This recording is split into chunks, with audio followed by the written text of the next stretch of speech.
नमस्कार, बहुत स्वागत आपका। मैं हूं आपके साथ सुचित्रा गुप्ता। खबरों की शुरुआत करेंगे उत्तराखंड से। ये खबर आ रही है जहां उत्तराखंड के धराली में कुदरत की मार के बाद युद्ध स्तर पर रेस्क्यू ऑपरेशन लगातार जारी है। रेस्क्यू ऑपरेशन में हेलीकॉप्टर का इस्तेमाल किया जा रहा है और जिस तरीके से लगातार इन दिनों मौसम चुनौती बना हुआ था, मौसम कल शाम से थोड़ा बेहतर हुआ है, इसीलिए हेलीकॉप्टर का इस्तेमाल रेस्क्यू ऑपरेशन में किया जा रहा है। उत्तरकाशी के धराली में कुदरत की मार के बाद रेस्क्यू ऑपरेशन लगातार अभी जारी है। हादसे की जगह फंसे लोगों को हेलीकॉप्टर की मदद से सुरक्षित स्थानों पर भी पहुंचाने की कवायद इस दौरान जारी है। सेना, NDRF, ITBP, SDRF, Uttarakhand police और स्थानीय प्रशासन के सहयोग से सभी मिलकर संयुक्त ऑपरेशन चलाकर व्यापक स्तर पर राहत और बचाव अभियान चला रहे हैं। वहीं उत्तराखंड के सीएम पुष्कर सिंह धामी ने देर रात उत्तरकाशी स्थित कैंप कार्यालय में एनडीआरएफ और आईटीबीपी के अधिकारियों के साथ बैठक करके धराली में चल रहे राहत बचाव से जुड़े अभियान की समीक्षा भी की है। आपको अहम जानकारी ये देना इसलिए भी जरूरी है क्योंकि जिस तरीके से परसों यह हादसा हुआ है, यानी कि 5 अगस्त को यह हादसा हुआ, अचानक दोपहर को जब बाढ़ जैसी स्थिति हुई, बादल फटा और ढेरों मलबा एक साथ आया, किसी को बचने का, किसी को भागने का समय नहीं मिला। उसके बाद से लगातार रेस्क्यू ऑपरेशन चल रहा है और अभी भी यह ऑपरेशन युद्ध स्तर पर जारी है।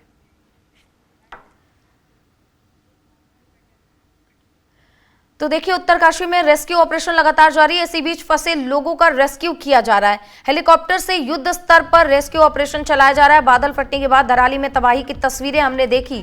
उसके बाद से लगातार प्रशासन कवायदों में जुटी हुई है। राहत बचाव कार्य लगातार चल रहा है। उत्तरकाशी में बादल फटने के बाद से जो लोग फंसे हुए उनका रेस्क्यू ऑपरेशन लगातार जारी है। जो लोग फंसे थे, उनका वाहन फंसा था, उनको भी हेलीकॉप्टर से रेस्क्यू किया जा रहा है। हेलीकॉप्टर से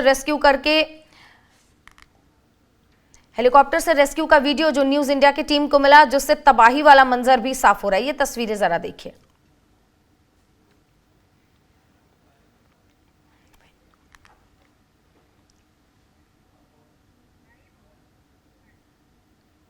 तो उत्तरकाशी के धराली में बादल फटने से तबाही हुई और हादसे में 11 जवान भी इस दौरान घायल हुए।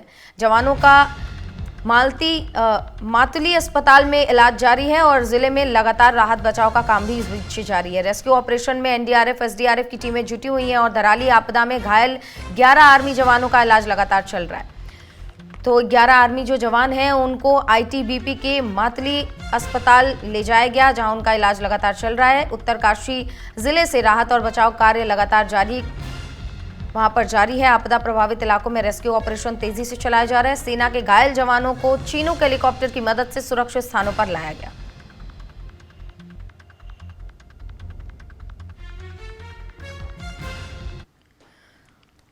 और जिस तरीके से ऑपरेशन लगातार चलाया जा रहा है, तमाम अपडेट्स के लिए हमारे सहयोगी प्रवेश राय हमारे साथ जुड़ गए।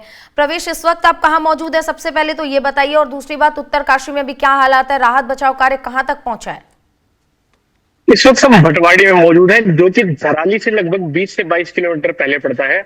यहाँ पे सड़क जमींदोज हो गई है और जो बीआरओ की टीम है वो लगातार पिछले 48 घंटे से जेसीबी के माध्यम से बनाने का प्रयास कर रही है। लेकिन जिस तरीके से एक तरफ तो प्रयास हो रहा है सड़क को ठीक करने का, दूसरी तरफ वहीं पे लैंडस्लाइड का कहर लगातार जारी है, जिसमें सुबह जो न्यूज इंडिया की टीम को लाइव लैंडस्लाइड की वीडियो भी मिली थी, वो भी दर्शाई गई थी वीडियो दर्शकों को।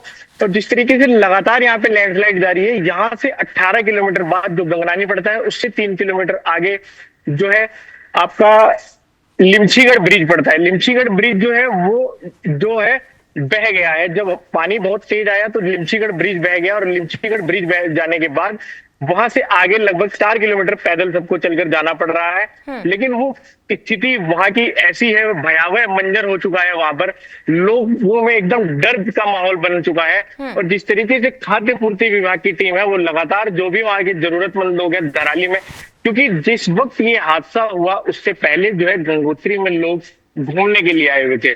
जिस तरीके से आपको बता दें कि उत्तराखंड एक पर्यटक स्थल है और लगातार यहाँ पे लोग घूमने के लिए आते हैं। गंगोत्री चारों धाम में से एक धाम माना जाता है, जहां से उससे लोग घूमने के लिए आए थे। तो गंगोत्री में जब लोग घूमने के लिए आए थे, उसी वक्त बीच दोपहर ये हादसा हुआ। हादसा होने के बाद जो गंगोत्री के जो लोग थे वो लोग वहीं पर फंस गए, जो लोग उधर थे वो उधर रह गए, जो लोग उत्तरकाशी की तरफ थे वो उत्तरकाशी की तरफ रह गए।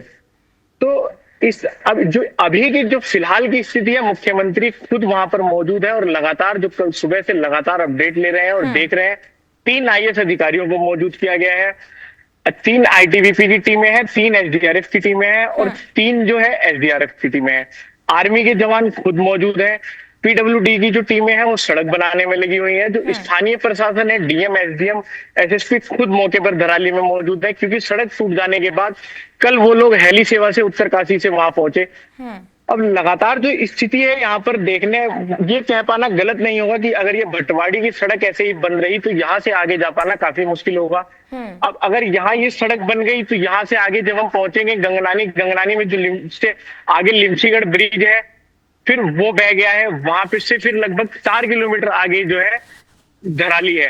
तो धराली में जिस तरीके से अभी की जो स्थिति है, लगातार जो है सेना और एसडीआरएफ, एनडीआरएफ का लगातार जो है स्थानीय प्रशासन के साथ मिलकर रेस्क्यू अभियान लगातार एकदम मुस्तैदी से निरंतर जारी है। इसी क्रम में चिनूक विमान कल यहाँ पर एक पहुंच चुका था, 2 MI आ गए थे, 2 यूकाडा से हेलीकॉप्टर आ गए थे। आज निरंतर इस अभियान को और तेजी से चलाने के लिए अगर मौसम ठीक होता है तो देहरादून जोली ग्रांट पर 2 चिनूक विमान, जो आपको बता दें कि चिनूक विमान की खास बात यह है कि वो जो नॉर्मल हेलीकॉप्टर जो होते हैं, जो यूकाडा के हेलीकॉप्टर हैं, वो उससे काफी ऊंचाई पर उड़ सकता है और काफी ज्यादा वजन, काफी ज्यादा मात्रा में उसकी ये और खासियतें हैं जो नॉर्मल हेलीकॉप्टर से चिनूक को अलग करती है। चिनूक की कैपेसिटी ज्यादा है। प्रवेश, क्योंकि आप वहां मौजूद है, जरा ये बताइए कि राहत बचाव कार्य कहां तक पहुंचा है और अब तक ऑफिशियल आंकड़े प्रशासन की ओर से क्या दिए गए हैं? मुख्यमंत्री पुष्कर सिंह धामी ने कल रात को मीडिया के माध्यम से लोगों को बताया था कि जिस तरीके से 190 जवानों ने मिलकर 400 लोगों का रेस्क्यू कर लिया है। अभी की जो स्थिति है, अभी सुबह से अभी तक का ऐसा कोई अपडेट नहीं मिल पाया है, क्योंकि सूचना अधिकारी से जो यहाँ के जिला सूचना अधिकारी हैं उनको लगातार फोन के माध्यम से प्रयास किया जा रहा है, लेकिन उनका फोन नहीं लग रहा है। तो सुबह से अभी तक का तो कोई अपडेट नहीं है, लेकिन मुख्यमंत्री पुष्कर सिंह धामी ने जिस तरीके से कल रात को मीडिया के से बताया था कि 190 जो है जवानों ने 400 लोगों का रेस्क्यू किया, 5 लोगों के मृतक होने की पुष्टि हो चुकी है और जो अभी भी लापता लोग बताए जा रहे हैं वो 50 से 60 लोगों के बीच में लापता होने की आशंका है। ठीक है, और ये जो ठीक है प्रवेश, आप हमारे साथ बने रहिएगा, आगे भी आपका रुख करेंगे। एक बड़ी खबर आपको बता देते हैं, जो उत्तरकाशी में आपदा के बाद राहत बचाव कार्य जारी है। धराली के प्रभावित इलाकों में राहत बचाव कार्य लगातार चल रहा है और पुलिस और अधिकारियों की टीम मौके पर रवाना हुई है। कंट्रोल रूम से उच्च अधिकारियों से लगातार बातचीत करके हालत पर नजर बनाई गई है और साथ ही धराली में आपदा राहत बचाव कार्य युद्ध स्तर पर जारी है। आपको ये भी बता दें कि प्रभावितों का जल्द से जल्द और तीव्र गति से रेस्क्यू करने के लिए सैटेलाइट फोन के साथ पुलिस के उच्च अधिकारियों की टीमें भी मौके के लिए रवाना हो चुकी हैं और खाद्य आपूर्ति और स्वास्थ्य संबंधी सभी जरूरी इंतजाम सुनिश्चित किए जा रहे हैं। उच्च अधिकारी लगातार कंट्रोल रूम में बने हुए हैं और स्थिति पर नजर भी रखे हुए हैं। तो प्रवेश हमारे साथ लगातार बने हुए हैं। प्रवेश, जैसा कि आप बता रहे थे, पुष्कर सिंह धामी भी वहां पर मौजूद हैं और तमाम चीजों की जानकारी वो पल पल अपडेट्स भी ले रहे हैं। प्रवेश, आपको क्या देखने को मिल रहा है जिस तरीके से रेस्क्यू ऑपरेशन चलाया जा रहा है? कल भी खबरें थी कि 50 से 70 लोग लापता है, आज आप बता रहे कि 50 से 60 लोग लापता है। क्या जो लोग लापता के कैटेगरी में अभी डाले गए हैं, जितने लोग लापता हैं, उनका अभी तक कुछ पता नहीं चल पाया? रेस्क्यू ऑपरेशन के दौरान मलबे से क्या वो बाहर नहीं निकाले जा सके हैं अभी तक? जिस तरह मुख्यमंत्री पुष्कर सिंह धामी ने कल साफ, जब ये आपदा आई थी उसी वक्त ये साफ कर दिया था कि ऑपरेशन जिंदगी चलाया जाएगा। ऑपरेशन जिंदगी कहना इस वजह से पड़ रहा है क्योंकि जो लोग अभी जीवित हैं या फिर जो लोग लापता नहीं है, पहले उन लोगों को बचाने का कार्य काफी तेजी से जो प्रशासनिक टीम कर रही है। वहीं जो अन्य टीमें हैं वो मलबे के नीचे ढूंढने का प्रयास कर रही है, क्योंकि मलबा जो है वो इतनी ज्यादा मात्रा में आ गया था कि वहां से निरंतर जो है अभियान रेस्क्यू जारी है, लेकिन अभी मलबे के नीचे से इस तरीके का कोई भी मंजर या फिर कोई भी जो है स्थिति देखने को नहीं मिली है। अब देखना होगा कि इस मलबे के नीचे कितने लोग हैं, क्योंकि जिस वक्त ये हादसा हुआ, जिस वक्त ये मलबा आया ऊपर से खीर गंगा के जो मलबा आया, उस वक्त वहां पर लोग अपने घरों में कोई खाना खा रहा होगा, तो कोई पका रहा होगा, तो कोई दुकान में बैठा होगा, कोई सड़क पर घूम रहा होगा। लोग आपने वीडियो में साफ तौर से देखा था कि किस तरीके से लोग भागने का प्रयास कर रहे थे, लेकिन जब तक वहां से भाग पाते तब तक वो लोग मलबे में तब्दील हो गए। कुछ लोग ऐसे भी थे जो मलबे में तब्दील हो गए, जो वीडियो में साफ तौर से दिखाई दे रहा था। ठीक है प्रवेश, आप आगे भी नजर बनाए रखिएगा, हम रुक करेंगे आगे भी आपका। फिलहाल के लिए आपका बहुत बहुत धन्यवाद तमाम जानकारियों के लिए। तो देखा आपने कि कैसे उत्तरकाशी में लगातार युद्ध स्तर पर रेस्क्यू ऑपरेशन चलाया जा रहा है। इसी बीच हमारे सहयोगी प्रवेश राय ने उत्तरकाशी के उस मंजर को अपने कैमरे में कैद किया है। क्या कुछ हुआ है वहां पर, आपको दिखाते हैं। इस वक्त मेरी मौजूदगी भटवाड़ी में है। भटवाड़ी वही मार्ग है जो उत्तरकाशी धराली में जो कल हादसा हुआ, वहां तक जाने से पहले यहाँ से होकर के गुजर के जाना पड़ेगा। लेकिन आप साफ तौर से देख सकते हैं यहाँ की स्थिति ऐसी है, यहाँ का मंजर ऐसा है कि जाना काफ़ी कठिन है। क्यों कहना भी गलत है, क्योंकि ये बिल्कुल ही नामुमकिन है यहाँ से आगे जाना। क्यों? क्योंकि स्थिति यहाँ की काफ़ी ज़्यादा ख़राब है। स्थिति काफ़ी ज़्यादा ख़राब है और स्थिति देख सकते हैं, एक के बाद जो नीचे सड़क है, दोनों सड़कें टूटी हुई हैं और सड़कें टूटने के बाद ये हालात ऐसे बन चुके हैं।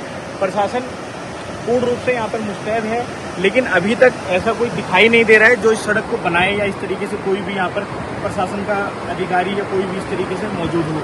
लेकिन आइए ग्रामीणों से पूछेंगे, बातचीत करेंगे कि ये भयावह मंजर कब हुआ। कल जब 1:30 बजे वहाँ पर आपदा आई तो काफ़ी लोग मलबे के नीचे धंस गए। जिस तरीके से टीमें आ रही हैं देखना होगा। आइए लोग यहाँ के लोगों से बातचीत करेंगे कि किस तरीके से ये सड़क कब टूटी थी कल यहाँ पर? ये रात को टूटी थी। कब, कितने बजे लगभग? हमें भी पता नहीं है, तो हमने जब सुबह देखा तो उसके बाद यहाँ पे कोई अधिकारी, कोई प्रशासनिक, कोई लोग आए देखने के लिए यहाँ पर? जो आए सरकारी लोग आए। सुबह से बीआरओ की गाड़ी लगी हुई है, सुबह से आ रहे थे, सुबह 6 बजे से, और सरकारी गाड़ी बहुत आगे चले गए। तो ये ठीक होने के क्या उम्मीद जताते हैं आप लोग? कब तक ये लोग ठीक हो पाएगा? ये तो हमें पता नहीं है, ये इतना पता नहीं। गाड़ी मशीन वहाँ लगी हुई है, देखो पहले आगे का रोड खुलेगा, उसके बाद उसको खुलने के जो करेंगे। देखिए यहाँ ग्रामीण हैं, उनका साफ तौर से कहना है कि जो अधिकारीगण हैं वो सुबह से मौजूद हैं यहाँ पर, लेकिन अभी इस तरीके का कोई दृश्य नहीं दिखाई दे रहा है जिसमें यहाँ पर कार्य हो रहा हो, चलता हुआ, या सड़क को बनाया जा रहा हो। अधिकारीगण मौजूद हैं वो इस वजह से कि कोई इस आगे ना जाए, रास्ते पर कोई हादसा ना हो जाए, इस वजह से जो यहाँ पे लोग मौजूद हैं। अभी PWD के लोग भी आए हैं। अब देखेंगे कि सड़क कब तक बन पाएगी और यहाँ से आगे का जो गंतव्य होगा, जो थराली का वो दौर है जहाँ पर वो भयावह मंजर हुआ था, वहाँ पर कब पहुँच पाएंगे। अपने सहयोगी के साथ मैं प्रवेश राय, न्यूज़ इंडिया, उत्तरकाशी। आज जो है हम लोग वेट कर रहे हैं, जो हमारी आज हम लोग वेट कर रहे हैं, जो हमारी एडवांस टीम है जो इक्विपमेंट्स लेके आ रही है। अगर रोड्स खुल जाएंगे तो वो टीम पहुंच जाएगी। उसके बाद रेस्क्यू का काम बड़ी तेज़ी से होगा। इसके अलावा जो यात्री यहाँ पे फंसे हुए हैं, लगभग 300 से 400 के आसपास हैं, उनको ले जाने का लिए जो अरेंजमेंट्स करने हैं उसको भी हम लोग कोऑर्डिनेट कर रहे हैं। कोशिश रहेगी कि आज मैक्सिमम जो भी यात्री यहाँ फंसे हुए हैं उनको वापस भेजा जा सके। कितने लोग हैं सर जो अभी जो सूचना हमारे पास है, जो जगह जगह आर्मी कैंप में है, ITBP के कैंप में है, गंगोत्री में है, जो जगह जगह पर यात्री रुके हुए हैं वो लगभग 300 से 400 के आसपास हैं। क्योंकि जगह जगह रोड ब्लॉक है इस समय, तो बाई चॉपर उनको शिफ्ट करने का प्रयास रहेगा आज।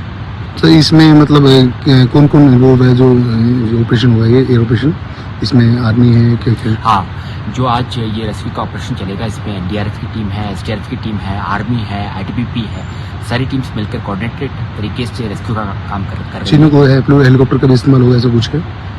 अब उसमें प्रयास किए जा रहे हैं कि अगर वो चॉपर हम लोग को मिल जाता है तो उसमें, क्योंकि एक शॉर्टी में काफ़ी सारे यात्री यहाँ से भेजे जा सकते हैं, तो उसके लिए हम लोग प्रयास कर रहे हैं। देखिए, उत्तरकाशी के धराली में बादल फटने की वजह से भारी तबाही हुई। खीर गंगा नदी में अचानक आए विनाशकारी बाढ़ ने पूरे गांव को जलमग्न कर दिया और इस आपदा में अब तक 5 लोगों की मौत की खबर है, जबकि 50 से ज्यादा लोग अभी भी लापता हैं। लेकिन सवाल यह है कि हर साल उत्तराखंड में कुदरत की विनाश लीला क्यों देखने को मिलती है? हर साल मॉनसून में बादल फटने की घटनाएं क्यों बढ़ती जा रही हैं? और हिमालयी क्षेत्रों में कुदरत के कोहराम की वजह क्या है? आज इसी मुद्दे पर हम बात भी करेंगे, लेकिन इससे पहले आपको एक रिपोर्ट दिखाएंगे।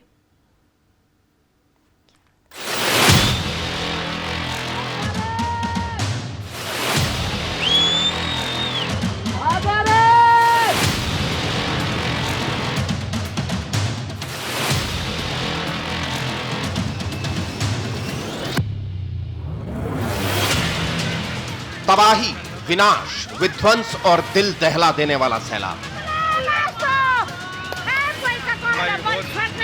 बहुत मरी।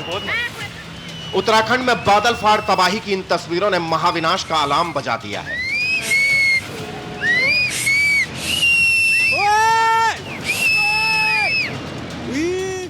विनाश के इस मंजर ने सबको हैरान कर दिया।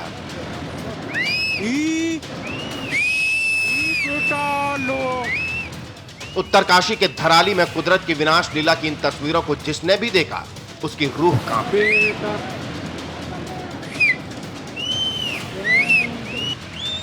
लेकिन सवाल खड़े हुए, आखिर पहाड़ों पर भयंकर तबाही क्यों हुई?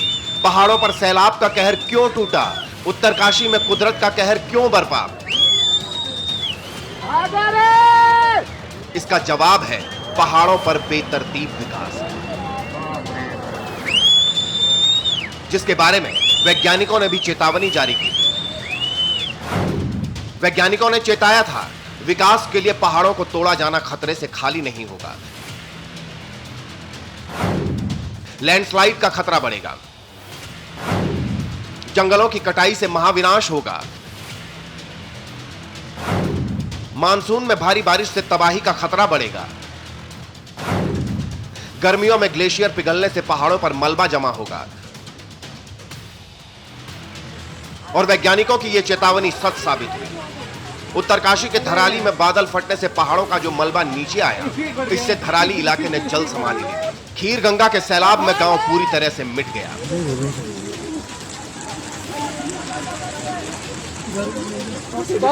लेकिन उत्तराखंड में बादल फटने की घटनाओं के पीछे एक और सबसे बड़ी वजह बताई जा रही है, जो है टिहरी डैम। वैज्ञानिकों की माने तो टिहरी बांध बनने के बाद बादल फटने की घटनाओं में इजाफा हुआ है। दावा है कि टिहरी डैम की वजह से ज्यादा बादल बन रहे हैं। मॉनसून सीजन में ये बादल इस पानी को सह नहीं पाते और फट जाते हैं। इसके अलावा पूरे उत्तराखंड में जल विद्युत परियोजनाएं चल रही हैं। इसलिए उत्तराखंड में बादल फटने की घटनाओं में तेजी आई और इसकी सबसे भयावह तस्वीर उत्तरकाशी के धराली से आई, जहां जल प्रलय से हाहाकार मच गया।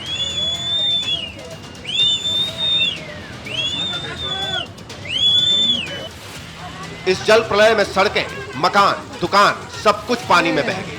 यहां तक कि कई वाहनों को भी नदी का पानी अपने साथ बहा ले गया। कुदरत के कहर का ऐसा भयावह वीडियो सामने आया है, जिसमें पहाड़ों से नीचे उतरे पानी के तेज बहाव में एक ऊंची इमारत 2 हिस्सों में टूटकर पानी में बह गई। पानी के बवंडर के आगे किसी की नहीं चली, जो भी रास्ते में आया बहता चला गया। उत्तरकाशी में कुदरत ने ऐसा कोहराम मचाया जिससे लोगों की रूह कांप गई। लेकिन तबाही के बाद फौरन रेस्क्यू ऑपरेशन शुरू किया गया। लोगों को बचाने के लिए पूरी ताकत झोंक दी गई। राहत और बचाव कार्य के लिए सूबे के मुखिया खुद ग्राउंड जीरो पर उतर गए। तबाही वाली जगह का हवाई सर्वेक्षण किया। कल धराली की आपदा आई है, उस आपदा में सभी एजेंसियां हमारी वहां पर काम कर रही है। सेना के लोग भी काम कर रहे हैं बचाव और राहत के काम में। आईटीबीपी लगी है, एनडीआरएफ, एसडीआरएफ और स्थानीय लोग, सभी लोग आगे आकर, हमारे जनप्रतिनिधि भी, सभी लोग बचाव के काम में लगे हैं। हमारा हर संभव प्रयास है कि सभी को जो है सुरक्षित निकाला जाए। एक एक जान हमारे लिए बहुत कीमती है। मेरा धराली गांव फिर से जो है, धराली नगर फिर से जो है अच्छी स्थिति में आए, सभी व्यवस्थाएं वहां पर फिर से व्यवस्थित हों, उसको हम प्रयास कर रहे हैं। मैं आदरणीय प्रधानमंत्री जी का भी धन्यवाद करता हूं। कल भी उन्होंने हर संभव मदद का, सहायता का और आज भी पूरी जानकारी ली है और उनके स्तर से लगातार सभी भारत की एजेंसियों को हमारे यहाँ के लिए हर संभव सहायता के लिए कहा गया है। उत्तरकाशी के धराली में राहत और बचाव कार्य जारी है, लेकिन सवाल है कि उत्तराखंड में कुदरत की विनाश लीला आखिर कैसे रुकेगी? क्या धराली की घटना के बाद सरकार चेतेगी? Bureau report, news India.